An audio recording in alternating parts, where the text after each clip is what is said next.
आज हम लोग एक नया चैप्टर स्टार्ट करेंगे मैथ्स का, जो है डेटा हैंडलिंग। डेटा हैंडलिंग क्या है? मतलब बहुत सारे डेटा है। डेटा मतलब कुछ तथ्य, जिसको हम लोग बोलते हैं, कुछ इन्फॉर्मेशन, उसको हम लोग कैसे रिप्रेजेंट करते हैं, वही हम लोग इस चैप्टर में पढ़ेंगे। और उसके बारे में हम लोग कैसे कोई भी पिक्चर देख के, कोई भी ग्राफ देख के हम लोग उस डेटा के बारे में जान सकते हैं, या फिर उस डेटा का क्या काम है उसके बारे में जान सकते हैं। वही हम लोग इस चैप्टर में पढ़ेंगे।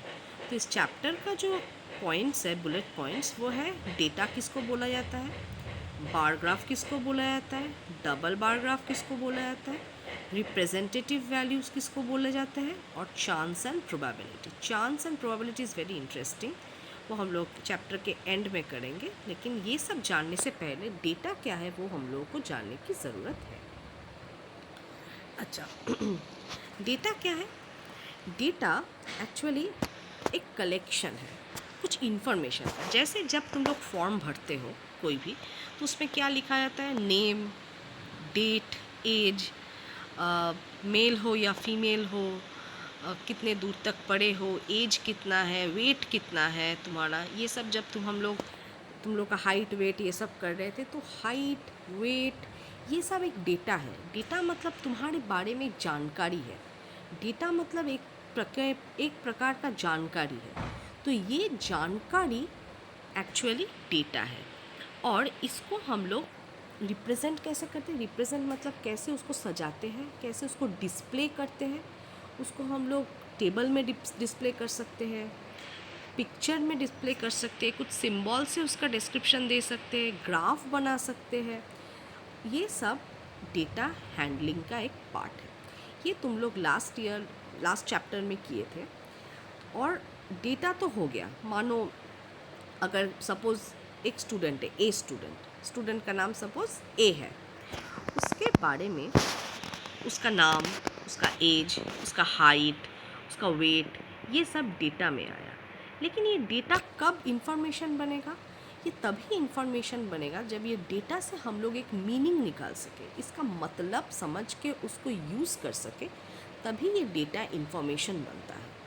ठीक है, जैसे अगर कोई मुझसे पूछे कि आपका एज कितना है, अगर मैं बोलूँगी 32, अगर कोई बोलेगा एज, तो मैं बोलूँगी 32। लेकिन मैं अगर साइड में 32 kg लिख दी, तो वो एज नहीं रहेगा, वो वेट हो जाएगा। तो 32 ये नंबर डेटा है, रॉ डेटा है। लेकिन ये इंफॉर्मेशन तभी बनता है जब इससे हम लोग को कुछ समझ में आए। अगर मैं बोलूँगी 32 ईयर्स, तब तुम लोगों को समझ में आ जाएगा कि ये कुछ समय का बात कर रहा है, ये एज हो सकता है, ये कितना सालों से चल रहा है, ऐसा हो सकता है। तो डेटा मतलब रॉ नंबर्स हम लोग यूज़ करते हैं। लेकिन डेटा इंफॉर्मेशन तभी बनता है जब इससे हम लोग को एक मीनिंग निकलता है। ठीक है, नेक्स्ट हम लोग देखेंगे बार ग्राफ। बार ग्राफ किसको बोलते हैं? बार ग्राफ एक प्रक्रिया है, एक प्रोसेस है, जिससे हम लोग कुछ डेटा को रिप्रेजेंट कर सकते हैं ऑन अ स्केल। तो इसका डेफिनेशन क्या है? It is a pictorial representation of numerical data in the form of rectangles और बार्स। यहाँ पे जो लंबे लंबे पोर्शन देख रहे हो रेक्टेंगल की तरह, ये एक्चुअली बार है, या फिर बार ग्राफ में ये इसका हाइट से हम लोगों को पता चल रहा है कि इसका डेटा क्या है। ये एक्चुअली एक विजुअल टूल है। विजुअल टूल मतलब जिसको तुम लोग देख के समझ सकते हो कि डेटा क्या है। जैसे देखो, अगर यहाँ पे देखो क्या है, यहाँ पे है कंट्री है नीचे, कौन से कंट्री में क्या है, और यहाँ पे सपोज़ नंबर ऑफ़ डॉक्टर्स, एक कंट्री में कितने नंबर ऑफ़ डॉक्टर्स है सपोज़। तो देखो, जो पहला कंट्री है सपोज़ इंडिया, उसमें सबसे ज़्यादा डॉक्टर है, क्योंकि उसका जो रेक्टेंगल का हाइट है वो सबसे बड़ा है, और वो कहाँ पे छू रहा है, उससे हम लोग को मिल जाएगा कितना नंबर ऑफ़ डॉक्टर्स है।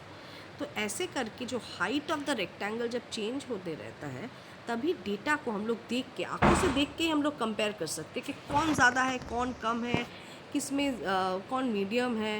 ये हम लोग आँखों से देख के ही समझ सकते हैं। तो this is a visual tool, इसीलिए विजुअल टूल बोला जाता है।